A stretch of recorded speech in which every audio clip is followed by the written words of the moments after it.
Hoy cruza el túnel de entrada Ismael García, quien conoce muy bien nuestra ciudadela. No en vano, él participó en la creación de uno de los museos que más orgullosos nos sentimos, el Museo de Miniaturas Militares. E igualmente, y como experto en el montaje de exposiciones, salas y museos, ha intervenido en la acertada remodelación de la Sala Burnau, que durante este otoño alberga sus fotografías, sus trabajos, bajo el genérico título de Miradas Ignoradas. Una propuesta novedosa que aúna la imagen por un lado con el poder de la palabra en cada uno de sus retratos. Miradas subrayadas por textos escritos desde los adentros, que nos conduce en una ruta que nos conmueve y nos invita a una profunda reflexión. Y es que Ismael, armado con su cámara, emprende un mismo viaje, realizado en varios años, un viaje escasamente planificado por el sudeste asiático, sin buscar la fotografía, sino encontrándola. La mirada de Ismael entremezcla curiosidad, alegría y tristeza, melancolía, ternura. Es un placer charlar con él. Sabe manejar con inteligencia sus silencios, la ironía, el humor, la experiencia, y exponer sus meditadas y acertadas reflexiones que nos invitan a hacer de este mundo un sitio mejor. Muy buenos días, Ismael García. Bienvenido a la ciudadela de Jaca. Nació usted en Zaragoza, pero ¿cuándo, cómo y por qué conoció la ciudadela de Jaca?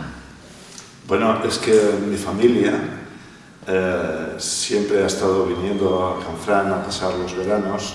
Incluso antes de nacer yo, mi madre ya venía de niña y para nosotros vivíamos aquí 3 meses al año en Canfrán, con lo cual las visitas a Jaca eran absolutamente normales.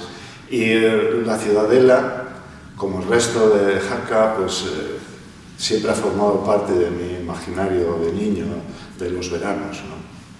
Pero luego pasan los años y también forma parte de tu quehacer profesional en la creación del Museo de Miniaturas. Pues sí, porque yo trabajaba para una empresa que se dedicaba al montaje de exposiciones, dábamos servicios a museos, en fin, y entraba también dentro de nuestras competencias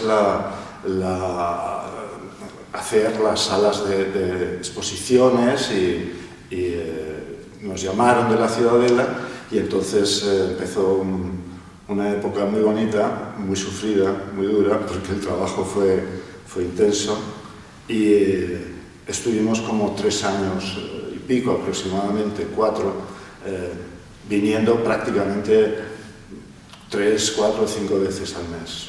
Para construir uno de los mejores museos de miniaturas militares del mundo, que está aquí en la ciudadela de Jaca y que lo llevamos a mucho orgullo, además. Pues sí, y además yo estoy muy orgulloso de ese trabajo y de alguno más que he hecho en la ciudadela, porque nos ha servido para darnos cuenta de que podíamos hacer cosas que jamás nos habíamos imaginado, ¿no?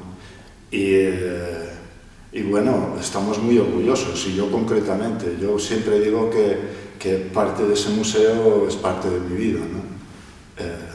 Porque me he dejado muchos días allí, muchas rompeduras de cabeza, y sobre todo lo que más a la llevo es de que conseguí conocer a gente muy válida para mi vida y muy...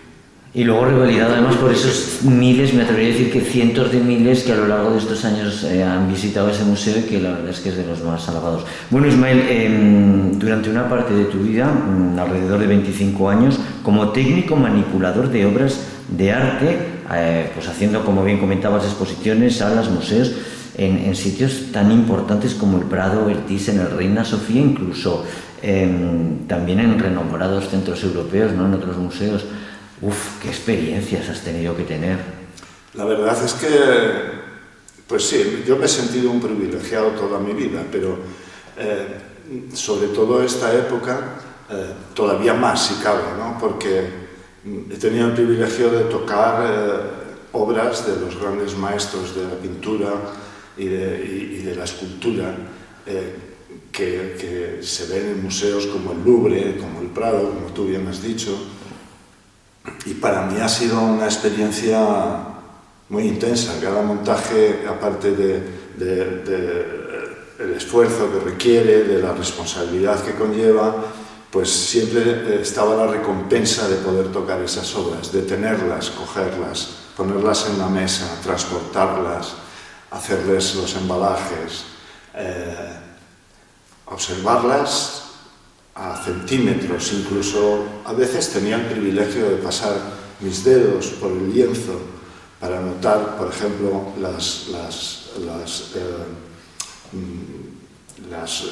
los volúmenes de pintura que utilizaba Goya para trabajar, ¿no? Pedía permiso, naturalmente, decía, puedo tocar, puedo tocar. Y como eran muy amables, me decían que sí. Y esto realmente, pues no sé, ha supuesto un privilegio, como te he dicho antes, impresionante. Mucha responsabilidad, claro, porque... Imagino que muchísimo. Pero además, Ismael, de todas esas obras has mencionado a Goya. ¿Hay alguna que recuerdes cuyo transporte o manipulación, no sé, te marcara o dijeras, Dios mío, tengo en mis manos una obra de...? Pues yo creo que la primera vez que yo vi un Goya, ¿no?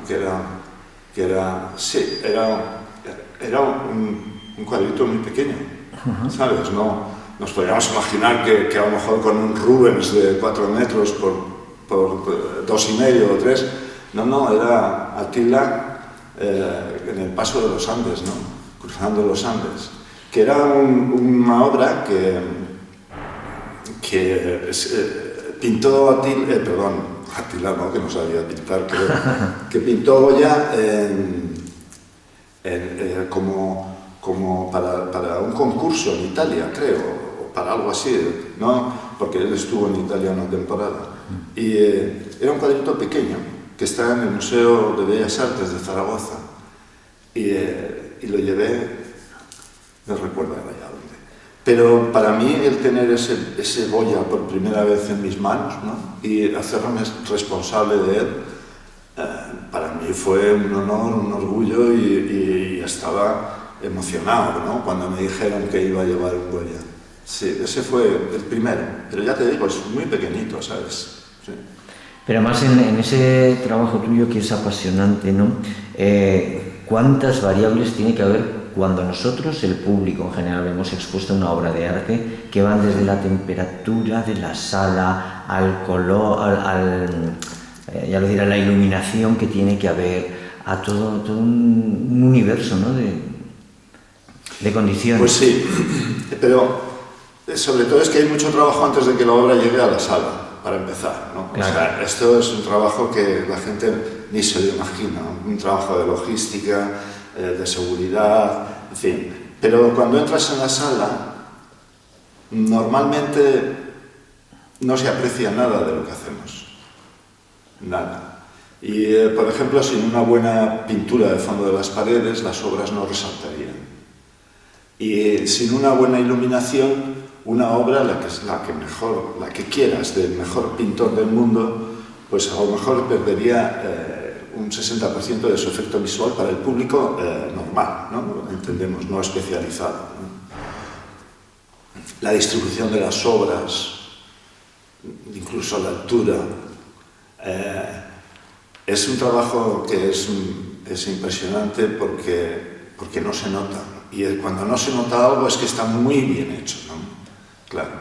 Es la parte quizá más bonita es colgar, distribuir y colgar, ¿no? Y iluminar, sobre todo. La iluminación es el alma de una exposición. Y lamentablemente no se le da tanta importancia como merece, pero en muchos museos, ¿sabes? Y en muchas salas de exposiciones. Pero que vayas a un museo a iluminar y que de repente digas, necesito estos focos, necesito estos filtros, y que no haya nada y que te digan, te tienes que arreglar con lo que hay, ¿no? Pero bueno, nos arreglábamos, ¿sabes? Y nos seguimos arreglando. Me llama la atención que quizá, es decir, el éxito de vuestro trabajo está precisamente en eso, en que no se note. Y además a mí hemos aprendido mucho porque has colaborado hablaremos a continuación en la remodelación de la sala Burnau, y la verdad es que verte trabajar y ver el enfoque que le has dado ha sido apasionante. Ismael, un poco un hombre del Renacimiento, y te explico por qué, porque además de esa faceta pasamos a otra, porque también escribes. ¿cuándo en tu vida sentiste la necesidad de escribir? Además, he leído cosas tan bonitas como que, bueno, escribes con cuestiones de arte y por ahí, pero también la magia y la fantasía muy apegada a la realidad. ¿Por qué empiezas a escribir? Pues yo creo que sería por una decepción amorosa, ¿no? Como todo el mundo, cuando sería casi un post-puber, ¿no? Porque realmente creo que era algo de que quería ser música, no músico, sino música, ¿no? Pero seguro que fue porque alguna chica de 13 o de 12 años pues me dio calabazas, ¿no? Y entonces debí sentir tanta pena. Es que no lo recuerdo muy bien, pero sé que escribí por primera vez aquello y a raíz de ese momento pues escribía cositas, pero nada serio, ni siquiera nada largo, porque eran más o menos poemas con poco estilo y menos arte. Es que he encontrado la cita que estaba buscando, que no la encontraba, y dice que todos tus escritos tienen en común ese toque de realismo mágico, sí, y de fantasía a la vez. Eso me parece que es... Bueno, sabes, Toño, que esto... Yo he tenido un proceso, ha habido temporadas muy largas en las que no he escrito nada, ¿no? Porque tenía trabajo, porque no me sentía motivado, por lo que fuera, ¿no? Pero yo antes escribía de otra manera, ¿no? Era otra manera de escribir y me movía en otros mundos, ¿no? Pero de repente, hace no mucho tiempo, o sea, hace unos 3 años, quizá 4 o 6, pero no demasiado tiempo, empecé a frecuentar mundos de fantasía que tengo dentro de mí, ¿no? Porque a mí me gusta mucho imaginar y me gusta soñar, pero soñar dormido también, ¿no? Y creo que empezó porque tenía unos sueños recurrentes, ¿no? Y entonces no me levantaba bien, me levantaba de la cama con un sabor amargo incluso, ¿no? Porque no eran agradables, ¿no? Y entonces dije, voy a escribirlos, ¿no? No el sueño en sí, porque no lo recuerdas, sino las sensaciones que me provocaba ese sueño, ¿no? Las emociones que me provocaba, los sentimientos que me dejaba, ¿no? Y entonces, con los pocos retazos que conservaba mi conciencia de aquel sueño, pues empecé a escribir de mundos oníricos, ¿no? De situaciones que se desarrollaban en mundos oníricos, y poco a poco fui derivando hacia otros mundos donde la magia, en la que no creo pero sí confío, pues empezó a aparecer. Quizás se lo debo también a una amiga mía que se llama Cristina García Rosales, también escritora, mujer del Renacimiento donde las haya también, y ella fue la que, porque empezamos a escribir unos relatillos juntos y tal, ¿no? Y fue la que más empujón me dio para que me volcase en esos mundos tan fantásticos, ¿no? Y que además te permiten escribir cualquier cosa, decir cualquier cosa y dibujar cualquier situación que lo aceptas como normal, ¿no? Es fantástico esto. Llegas además a esos mundos oníricos, a esos mundos fantásticos. Yo no sé si eres tú quien se define como escritor vocacional, pero como fotógrafo por devoción. Aquí quería yo llegar. ¿Cuándo descubres la fotografía como modo para expresar todo ese mundo interior? Mira, sabes, a mí desde niño me gustaba escribir, ¿no? Como te he dicho antes, bueno, sí, tú sabes. Y también me gustaba hacer fotografías.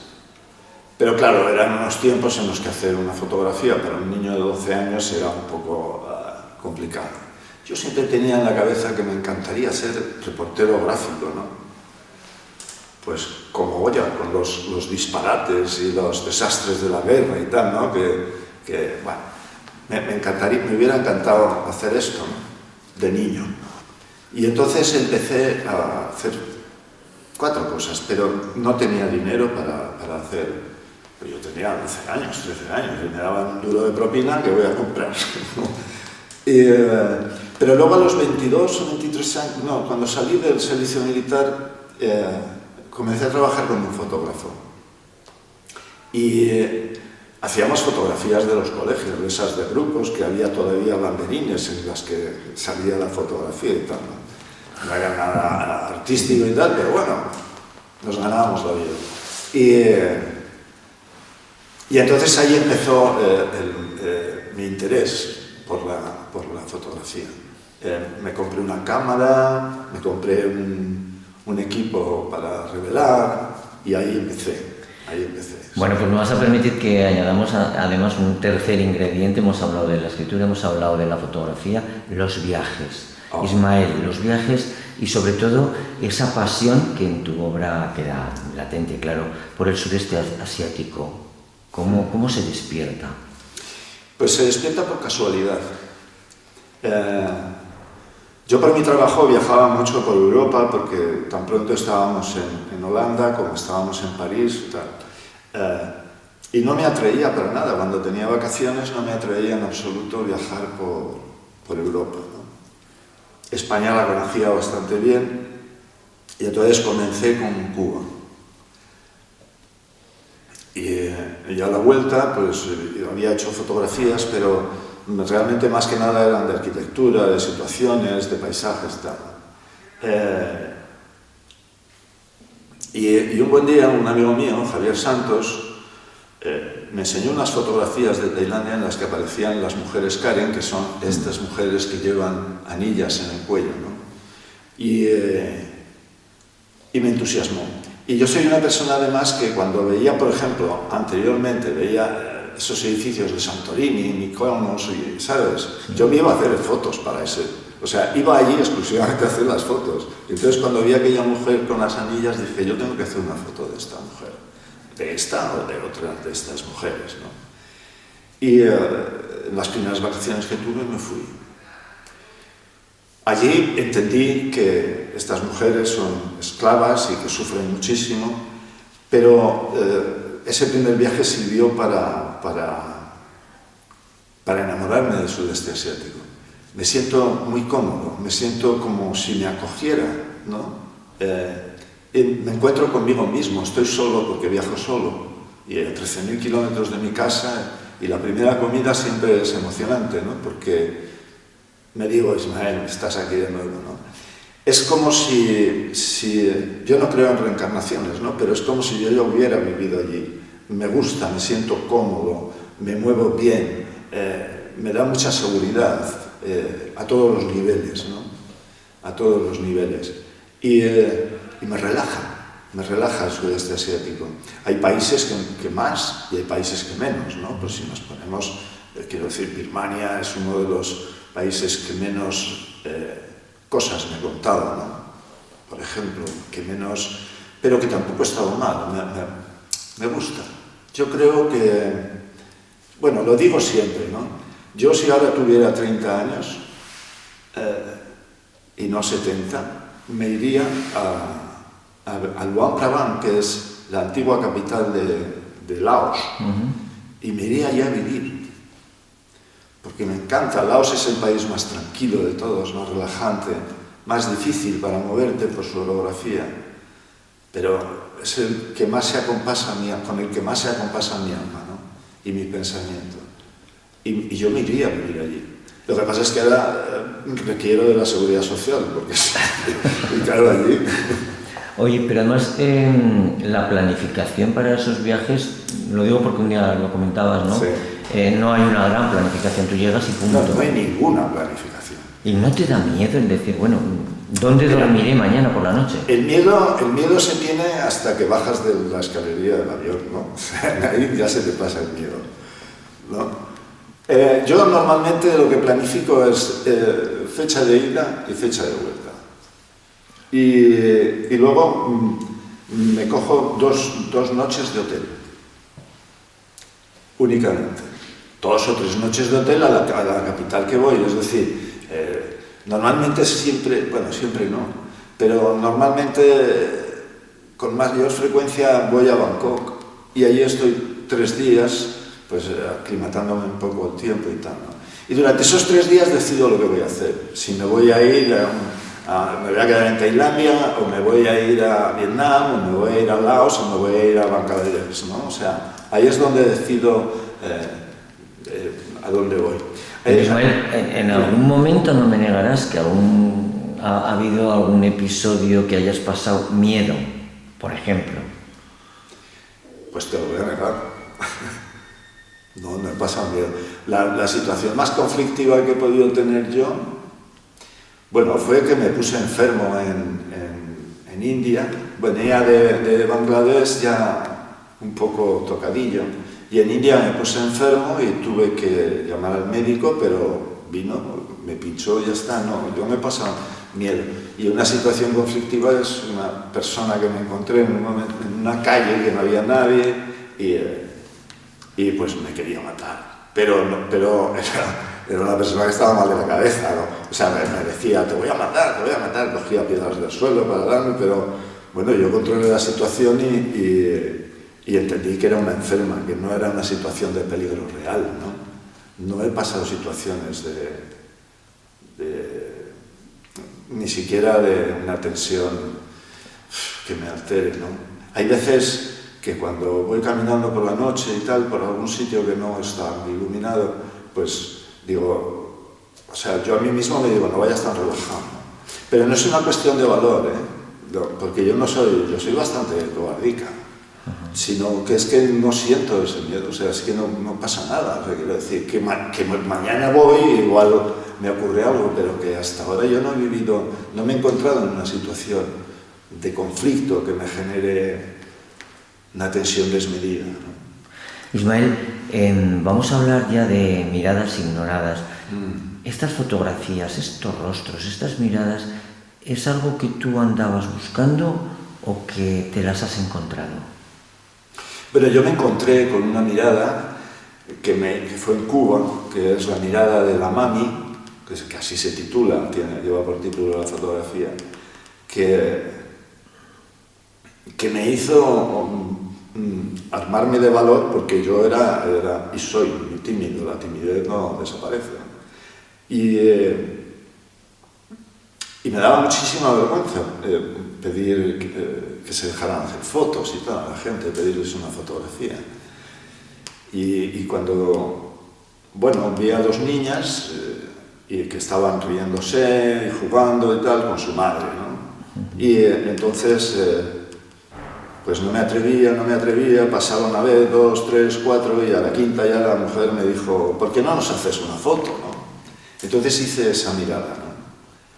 Les hice a las niñas y en un momento dado, jugando con el zoom, pues me la encontré mirándome de una manera impresionante, ¿no? Y entonces dije, puma, ya eres mía, mami. Y entonces me la traje, a la mami no, me traje la foto, claro. Y eso me hizo enfocar mis trabajos fotográficos hacia otro punto, hacia la gente, hacia las personas. Pero no fue hasta mi primer viaje a Tailandia, que ocurrió al año siguiente, en el que me encontré con un niño no era un campo de refugiados exactamente, sino una zona donde había gente que huía de otros países por diferentes motivos, fundamentalmente porque eran perseguidos por pertenecer a una etnia determinada o por haberse rebelado hace 200 años contra no sé quién. Bueno, el caso es que me encontré con un niño allí y le hice una fotografía. Y aquello me abrió la conciencia a unos mundos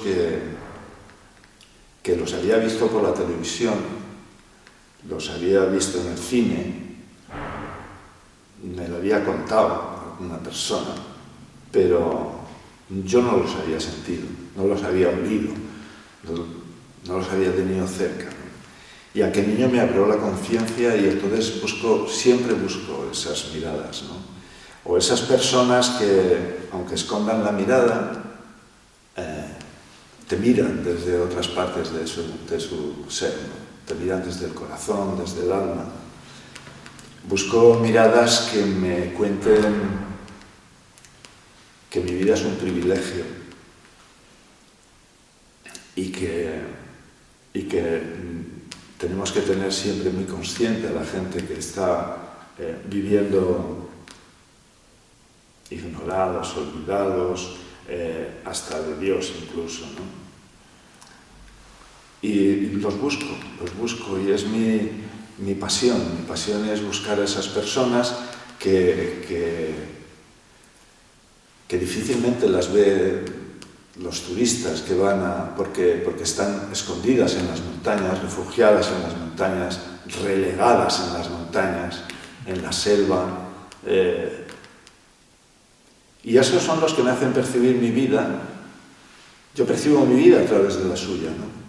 Con ese filtro, ¿no? Es decir, todo lo que tienes es regalado, ¿sabes? Sí.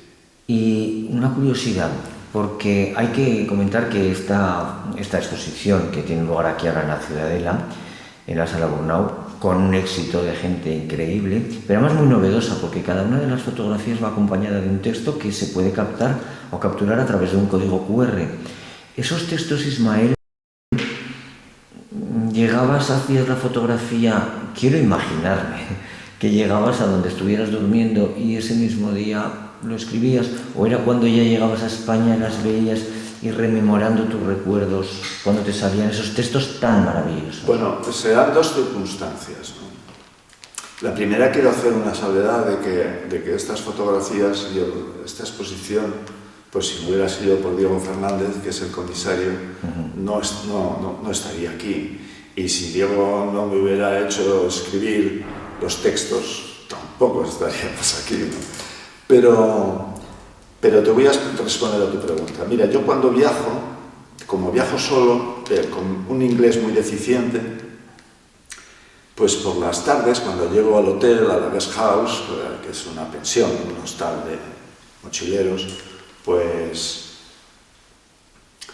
escribo unas crónicas de viaje, ¿no? Contando para que mi familia, mis amigos, sepan qué es lo que he hecho ese día. No, a lo mejor no todos los días, pero cada 2 o 3 días, ¿no?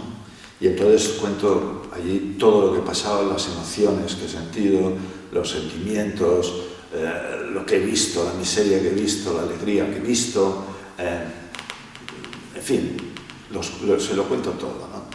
Y entonces Diego, cuando planteamos hacer la exposición con textos,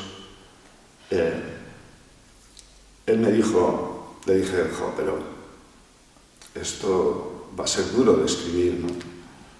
Porque yo, cada fotografía tengo muy claro dónde estaba, cómo la hice, con quién estaba esa mujer o ese hombre, qué día hacía, si llovía, lo tengo muy fresco en mi memoria, ¿no?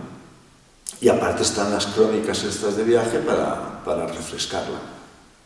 Pensé que iba a ser duro, pero entonces me puse delante de cada foto y empecé a sentir aquellas sensaciones que me provocaron aquellos días, aquellas reflexiones que me hizo emprender una mirada, ¿no? Aquellas emociones que experimenté cuando vi a este niño o aquella anciana, ¿no?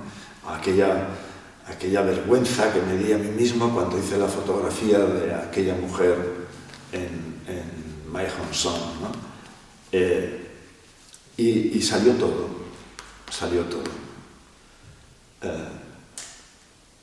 Y a la vez apoyado, como te he dicho un par de veces ya, por las crónicas, ¿no? Pero las crónicas no tienen relación con los escritos de ahora, ¿no? Sino que reviví cada momento, ¿no? Lo reviví porque es que me acuerdo de cada cosa, y no solo de estas fotos, ¿no? Sino de los cientos de fotos que tengo, me acuerdo de cada historia, ¿no? De esas personas, ¿no? En concreto, los trabajos que se exhiben aquí en esta exposición, ¿cuánto tiempo? ¿Ha sido en un viaje, en un año? No, han sido 4 o 5 viajes. 4 o 5 viajes. Sí. Han sido 4 o 5 viajes, porque yo antes de la pandemia viajaba viajaba un par de veces al año a Asia, ¿no? Cuando me jubilé, claro, porque antes solamente podía viajar en el mes de vacaciones, ¿no?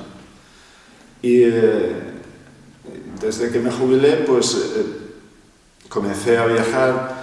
Me iba a lo mejor en febrero, a principios de año, me iba un mes y medio, o casi 2 meses, y luego en noviembre o diciembre me volví a ir por el mismo plazo de tiempo, o en octubre. Sí, y estas fotos son, pues yo creo que son desde el 2015 hasta el 2019, sí. Ismael, ¿hay alguna fotografía que no pudiste hacer? ¿Alguna fotografía o alguna fotografía que todavía te queda por hacer? Bueno, hay fotografías que no he querido hacer.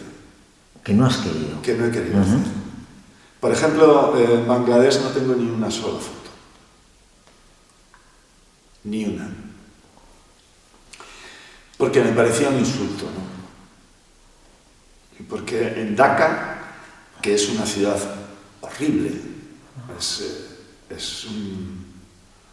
es una barbaridad, es una monstruosidad de miseria total y absoluta, ¿no? Donde las familias viven en las aceras, tapadas con una lona, los que la tienen, ¿no? Donde he visto pelearse con los perros y los cuervos las comidas de los contenedores, la basura, de los grandes contenedores que hay a las entradas de las calles, que parece ser no los deben de recoger. Yo sé que hay mucha miseria, que son situaciones mucho más normales, estas situaciones de Dhaka, ¿no? Pero en el mundo, lo sé, pero lo que yo he visto allí, yo no lo había visto jamás en documentales, pero es que no tienen nada que ver. Te puedes conmover, ¿no? En los documentales de la 2, pues cuando estás viendo estas cosas dices, hay pobres niños, pobre gente, tal. Pero cuando estás allí, 28 millones de personas hacinados que no caben con una ciudad que parece que ha pasado una guerra. Terrible. Entonces no quise hacer ninguna foto. Y ha habido fotos que no he querido publicar durante mucho tiempo también, ¿no? Pues son las mujeres Karen, las mujeres de las semillas, ¿no? Porque me parece indecente lo que se hace con estas personas. Y no quería fomentar el deseo de ir a verlas como elemento de exposición, ¿no? Como se puede ir a un zoo. Y siendo que a mí me enseñaron una foto de esas y fui para hacer esa foto, ¿no? Pero al final comprendí que lo mejor era publicarlas y explicar su situación, ¿no? Pero sí, Toño, no he querido hacer esa foto.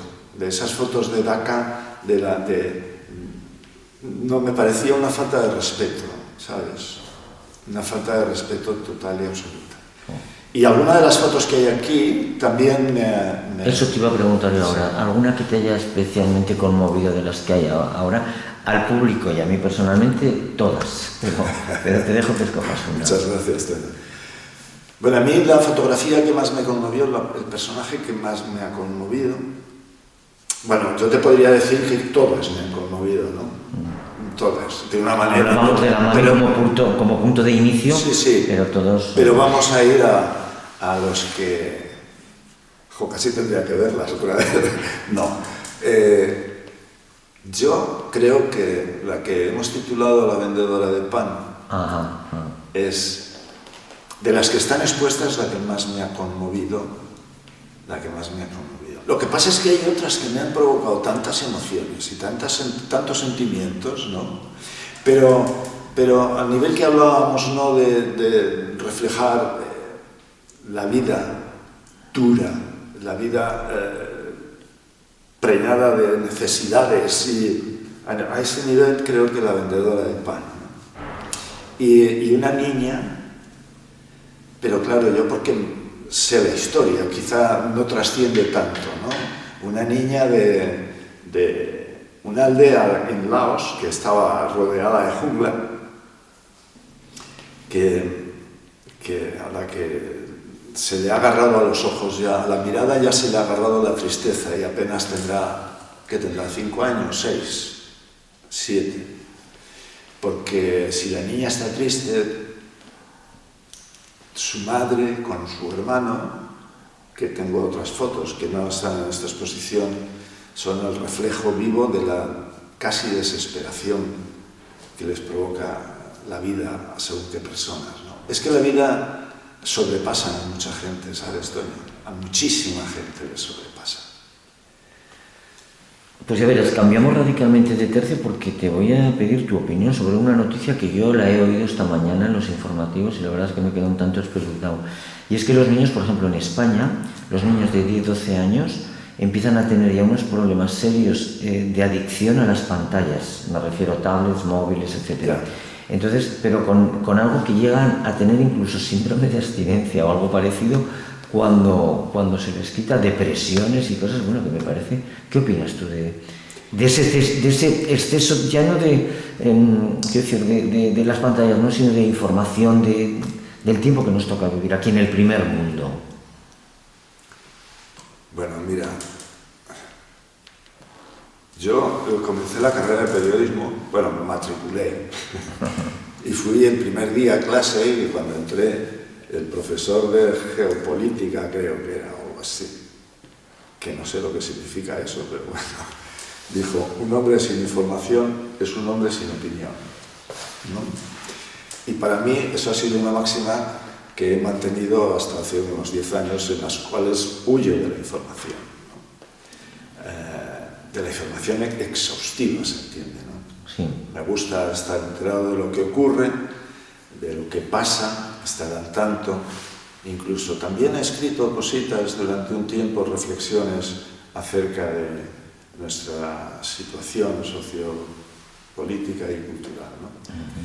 Pero creo que la información está muy mal gestionada, muy mal administrada y que realmente lo único que hace, porque los medios se dedican ya a desinformar. Este mundo que nos está, esta época me recuerda a George Orwell con su 1984 y ha dado en el clavo total. Es un desastre informativo lo que tenemos. En cuanto a lo de los niños, yo creo que es una falta de educación, pero no de los niños, sino de los padres. Porque yo es que veo a los críos que cuando, ¿sabes? Yo vivo en un pueblo y cuando pasan en la plaza del pueblo y pasan los niños que vienen del instituto y del colegio que hay allí, tienen 12 años y van todos con su móvil, ¿no? Y yo me pregunto, ¿para qué? ¿Por qué?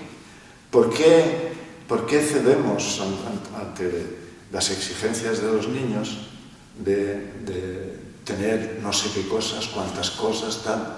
¿Por qué? Para que nos dejen en paz, para que no nos molesten, porque si lo tiene su compañero, ¿cómo no lo va a tener mi hijo? Yo creo que estamos tan confundidos que se tendrían que dar una vuelta por estos países, ¿no? Y ver cómo viven los niños allí. A eso iba yo, precisamente un poco era esa la reflexión. Ismael, vamos a jugar ahora fantásticamente a que te voy a erigir en la máxima autoridad del poder mundial. Te voy a dar una varita mágica y te voy a conceder 3 deseos. Hombre. ¿Qué 3 medidas serían las que tomarías, pero ya, sin dudarlo? A nivel mundial. A nivel mundial. Joder. Planetario. Me olía alguna encerrona. Bueno, pues la verdad es que no he pensado mucho en esto, ¿no? Me coges desprevenido, porque claro, lo fácil sería... Yo creo que yo pediría cerebro para la gente, ¿no? Que luego corazón. Que a todos nos pusieran un corazón, pero de verdad, no esto que tenemos, ¿no? Y luego creo que pediría meditación. Esas tres cosas.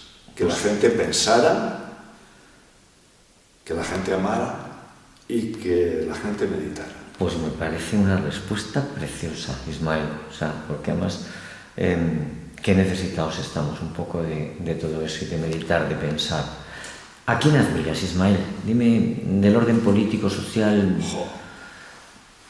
Bueno, ¿a quién admiro?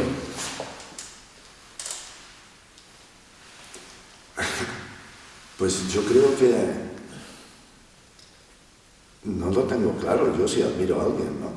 Bueno, pues es otra respuesta, ¿no? Sí. Hombre, yo puedo admirar a Jimi Hendrix como guitarrista, por ejemplo, ¿no? A Miles Davis como trompetista. Políticos yo creo que no admiro a ninguno, ¿no? Lo cual está muy bien, me vas a permitir que te lo diga. Es que realmente yo no sé si admiro a alguien. A mi padre lo admiraba, claro. Sí, eso sí. Y admiro toda su enseñanza y todo su legado, ¿no? Pero sí, no sé. Pues de alguna manera te has adelantado a la siguiente pregunta y es, dime ese consejo, esa recomendación que tu padre o tu madre en algún momento de tu vida te la hicieron y que más veces vuelve a tu memoria. Lo tengo tan claro. ¿Lo tienes claro? Nunca pasa nada, Ismael. Nunca. Ostras. Sí. ¿Y esto es algo que te dijeron cuando...? Eso me dijo mi padre cuando yo tenía 22 años y me ahogaba en pasiones y... En fin, eran los tiempos de Jean-Paul Sartre, el existencialismo, ya sabes, estábamos todos viviendo una depresión ficticia, pero bueno, no de verdad, era todo una... que le llamamos angustia vital, ¿no? Sí, algo he leído yo. No, y entonces, bueno, yo un día, yo tenía con mis padres muchísima fluidez en el diálogo y... Bueno, pues llegué a casa pues, con algún problema que no recuerdo cuál fue. Problema tonto de que me habría dejado alguien o que habría dejado yo a alguien, no sé. Porque en mi vida todas las cosas están relacionadas con el amor, ¿no? Bueno, y el amor es bien. que como están así, ¿sabes? Pues bien. Y entonces estaba llorando con 20 tantos años porque yo sigo llorando. Y me dijo, Ismael, nunca pasa nada. Al principio dije, joder, que no pasa nada. Ya lo creo que pasa, ¿no? Pero luego entendí esa respuesta, ¿no? Porque, ¿sabes? Cuando ha pasado un día, cuando han pasado 2 días, te das cuenta de que no ha pasado nada. Es verdad. De que no ha pasado nada. Entonces yo eso lo tengo absolutamente presente en mi vida. Desde entonces. Nunca pasa nada. Y entonces si yo tengo un problema digo, esto va a pasar, esto va a durar un tiempecito, un día, 2 días, 5, 6, pero al final pasa. Y además, claro, es que yo he tenido una vida que no ha sido, que he sido privilegiado, entonces no me ha tocado ningún sufrimiento extremo en el que esa frase digas, joder, pues sí, nunca pasa nada, pero mírame cómo estoy, ¿sabes? Quiero decir que... Pero incluso hasta eso, ¿no? Porque yo lo llevo más allá, ¿no? Y al final nunca pasa nada. Qué bonito. Ponme sintonía, música, una canción, un grupo, una balada, acorde a tu vida, a tu juventud, a tus sueños. Bueno, a mí hay una canción que me gusta mucho que es... Bueno, en realidad a mí me gusta mucho el jazz, ¿no? Entonces es otro tipo de manera de escuchar música, ¿no? Que no te conmueve tanto el corazón como que te incita la mente, ¿no? Pero hay una balada, hay 2, pero hay una balada que se llama Confiance, que es de un tipo que tocó con Miles Davis durante varios años, creo que es de la Martinica, que se llama Mino Chinel, que es una canción maravillosa, es preciosa. Y además habla de esto, de confianza, ¿no? Pero, ¿sabes? No soy nada nostálgico en cuanto a la música. Nada. Puedo escuchar música de hace 30 o 40 años, pero no con un espíritu de nostalgia para que me recuerde tiempos, ¿no? Sino porque tiene una calidad que me satisface, ¿no? Que me llena, que me da plenitud. Pero no soy nada nostálgico, no. Y esta balada, y luego también pues Moon Harvest de Neil Young, que es una baladilla que está muy bien, que me gusta. Y además me gusta porque a mí no me gusta nada bailar, ¿no? Pero esa la bailaría. Sí, pero la música que me gusta es el jazz, pero cuando empezó a fusionarse con otras músicas del mundo, ¿no? Entonces ese tipo de música es el que más me gusta. Me gustan mucho las músicas del mundo. Cuando se reúnen, por ejemplo, Peter Gabriel, que tiene una productora que coge gente de países extrañísimos, de África, de Asia, de China, bueno, y los junta con otros músicos y hacen unos sonidos que bueno, que a mí me llenan mucho, ¿no? Y son músicas, sí, pero me gusta el jazz sobre todo. Sí. ¿A qué le tiene miedo Ismael García? Pues fíjate, esa es una pregunta, no se pueden decir tacos, ¿no? Sí, puedes decir lo que quieras. Pues una pregunta un poco cabrona, porque... Mira, yo hace un par de años le dije a una persona, yo no tengo miedo a nada, ¿no? Porque a lo que más miedo le tenía yo eran las tormentas. Yo ahora ya no le tengo, ¿no? Curioso, sí. No le tengo miedo a nada, pero sí que le tengo miedo a muchas cosas, claro. O sea, le tengo miedo a muchas cosas. Pero ¿sabes qué pasa? Que antes te lo he apuntado, ¿no? Yo antes me daba mucho miedo viajar solo. Y alguien me dijo, vete solo, porque claro, pagar un viaje organizado cuesta muchísimo dinero, y por lo que me cuestan 12 días, 13 noches, me voy yo un mes y medio, ¿no? Y entonces alguien me dijo, vete solo. Pero es que me da miedo, vete solo. Y entonces fui. Claro, la semana antes estaba, no veas, ¿sabes? Imagínatelo. Pero cuando me monté en el avión, o sea, y en el avión ya se me pasó, ¿no? Porque inmediatamente tenía una escala, a ver cómo hacía esa escala, ya empiezas a pensar, y cuando bajé del avión, mi miedo había desaparecido porque tenía que espabilar para encontrar un transporte y tal. Entonces, el miedo se tiene miedo a lo desconocido, ¿no? Pero en el momento en que lo conoces, que te enfrentas con eso, en el momento en que estás viviendo esa situación, ya no es desconocido, ya lo conoces. Y a mí entonces ya no me da miedo. No sé lo que haría si me viera que me van a pegar un tiro, entonces sí que tendría miedo, ¿no? Pero en principio las situaciones con las que me he enfrentado en la vida, pues no me han provocado miedo mientras las vivía, desde luego. Quizá a lo mejor después, cuando las he revivido en mi pensamiento, sí. Y antes, pensando en la posibilidad. Pero bueno.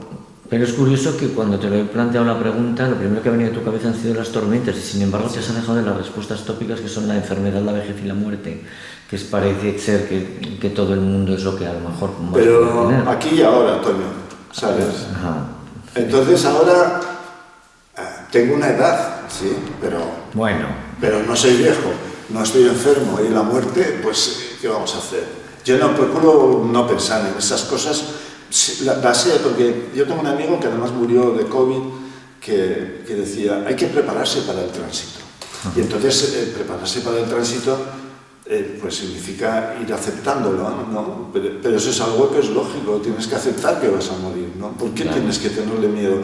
Puedes decir, me gustaría no morir con dolor, con sufrimiento, pero vas a morir, no sé, aquí y ahora.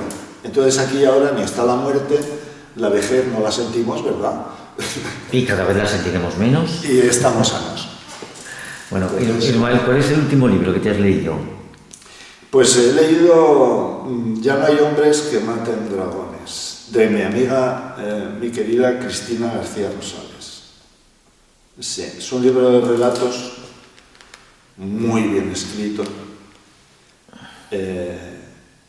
muy bien llevados, y ese es el último libro que me he leído, ¿no? Y además Cristina también te transporta a mundos que te puede transportar a una realidad muy cruda,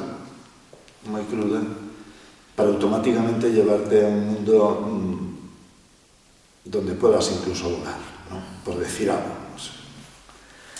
¿Tienes muchas plataformas de estas de televisión contratadas en casa, de estas de Netflix y de HBO y de todas estas cosas, o no? No. Tengo Amazon Prime porque suelo comprar cosillas por Amazon Prime, ¿no? Vale. Porque yo vivo en un pueblo, como he dicho, y a lo mejor me resulta más cómodo, pues, bueno, sí. Además, allí también trabaja gente, no nos olvidemos. Y entonces, pues con el Amazon Prime, que no pagas los gastos de envío, pues te dan derecho a disfrutar de una plataforma. Pero no lo utilizo. No lo utilizo porque es que me pongo a ver lo que voy a ver y cuando he encontrado algo que creo que me va a apetecer, pues ya son las 12:30, ¿sabes? Yeah.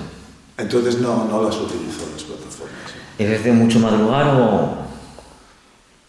Pues no, pero tampoco, bueno, me despierto sobre las 8, 8:30, me levanto a las 9 menos cuarto. Venga, Ismael, otra pregunta capciosa. ¿Qué no toleras? Algo que te saque de tus casillas. Pues es que ahora estoy tan a gusto, ¿sabes? Que plantearme qué es lo que me saca de mis casillas me está resultando complicado. ¿Qué no tolero? Pues, bueno, lo que me saca de mis casillas es la ignorancia. La ignorancia. No la falta de cultura de ciertos sectores de la sociedad que no tienen acceso a esto, ¿no? Sino la ignorancia, el no darte cuenta de las cosas, el que no se dé cuenta que haya sectores de esta sociedad que no se dé cuenta de que todos somos iguales, de que el color de la piel no importa, que las tendencias sexuales no importan, que lo que comas no importa, que cómo te vistas no importa, y que se podían ir a la mierda todos. La ignorancia. Y además, yo creo que esto de alguna manera se hila con lo que está pasando en el mundo. Es sobrecogedor ver pues ahora la guerra de Ucrania, antes la epidemia del COVID, luego la crisis de no sé qué. Tan difícil es que las cosas funcionen aquí en la Tierra. Pues yo creo que llevamos varios miles de años así. Lo que pasa es que ahora, como todos estamos más al alcance de todo, pues parece que antes no existían estas cosas, pero siempre ha sido... El hombre es... No sé si es bueno o malo por naturaleza, pero enseguida se hace malo, ¿no? El hombre como especie. Enseguida se hace malo. Entonces, no podemos luchar contra la maldad. Siempre va a estar. No podemos pensar que vamos a tener un mundo idílico, porque antes se mataban entre vecinos, ¿no? Y ahí cada vez pues nos vamos matando con gente más alejada, ¿no? Y luego el dinero, ¿no? Esa codicia que tiene muchísimos millones de personas, ¿no? Esa codicia de los que ostentan fortunas o sea, que disfrutan de fortunas inmensas que no se podrán gastar nunca y quieren más, y para eso tienen que explotar a más gente, y para eso tienen que matar, y para eso tienen que fabricar armas. Esto es una vorágine que... ¿Sabes qué pasa? Que además, antes no había tanta información, es lo que hablábamos antes, ¿no? Claro. Entonces nos enterábamos menos de que los de Valderrobles de abajo se estaban matando con los de Valderrobles de arriba. Eso les concernía a ellos y a ellos. Pero es que ahora nos enteramos de todo, y esto es algo que y quizá da miedo porque la pregunta iba un poco también por ahí, ¿no? Ahora se habla de la posibilidad de que Putin pueda utilizar las armas nucleares. Y entonces de pronto es como que la humanidad lo estamos acogiendo como diciendo, ostras, que no le dé por eso, porque como utilicen las armas nucleares nos vamos todos a... ¿Sabes? Entonces ¿Por qué nos vamos a preocupar? Tampoco pensábamos que pudiera suceder algo como la epidemia del COVID y que nos tuvieran en casa confinados. Entonces al final es como, es que todo puede pasar, hay que tener cuidado, ¿no? Todo puede pasar, sí. Pero yo no me voy a preocupar del COVID, ni me voy a preocupar de Putin, ¿sabes? O sea, es que, y si tiran una bomba atómica, pues ¿qué vas a hacer? Mira, yo te voy a decir una cosa. Yo, la primera semana de COVID, a la primera semana de estar confinados, apagué la televisión. Hiciste muy bien. ¿Sabes? Y la guerra esta de Rusia, pues digo, pues mira, que pase lo que pase. O sea, me voy a estar comiendo la cabeza yo pensando que Putin se va a liar a bombazos con no sé quién. Pues si nos pegan, nos pegan. Y si tenemos que dejar de ir en coche porque la gasolina está muy cara, pues lo dejamos. Y si tenemos que dejar de... yo qué sé, de consumir según qué cosas, pues lo dejamos. Y si nos matan, pues nos han matado. Pero ¿por qué nos vamos a preocupar de lo que hace Putin? ¿Sabes qué pasa? Que si no le hiciéramos caso, ¿sabes? Si no les diéramos oportunidad de que nos explicasen según qué cosas, igual la cosa iba mejor. Y decían, pues si no metemos miedo, ¿para qué vamos a estar en este lío? No sé. Bueno, y ya para concluir esta apasionante entrevista, la verdad, te voy a pedir que me dejes grabado. Terminamos todas las entrevistas de Diálogos desde la Fortaleza siempre con esta formulación, ¿no? Con esta pregunta.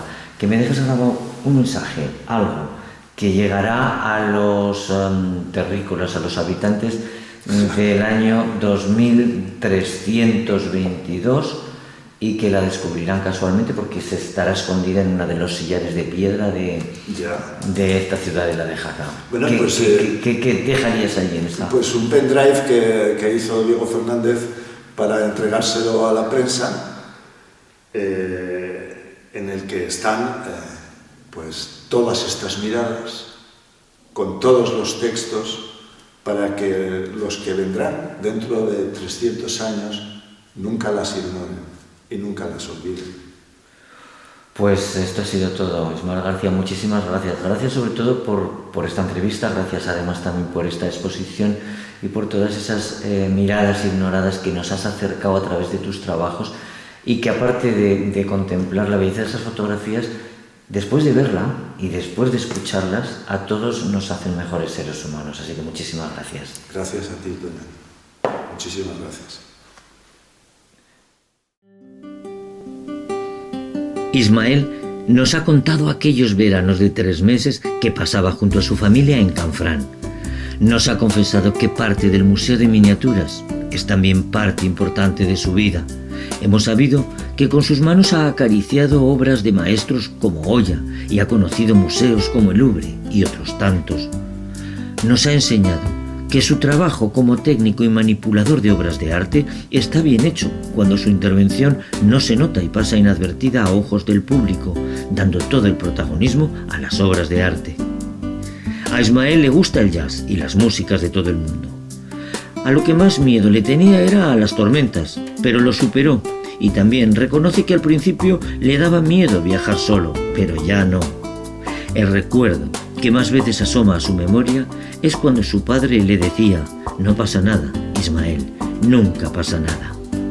Las miradas ignoradas son 47 fotografías, 47 historias de personas sin nombre propio, expuestas para ser vistas, escuchadas y sentidas, porque a las miradas de todos esos ojos oscuros que traspasan las emociones y se pierden en el infinito, no podemos darles la espalda. Gracias, Ismael, porque tú nos haces mejores seres humanos.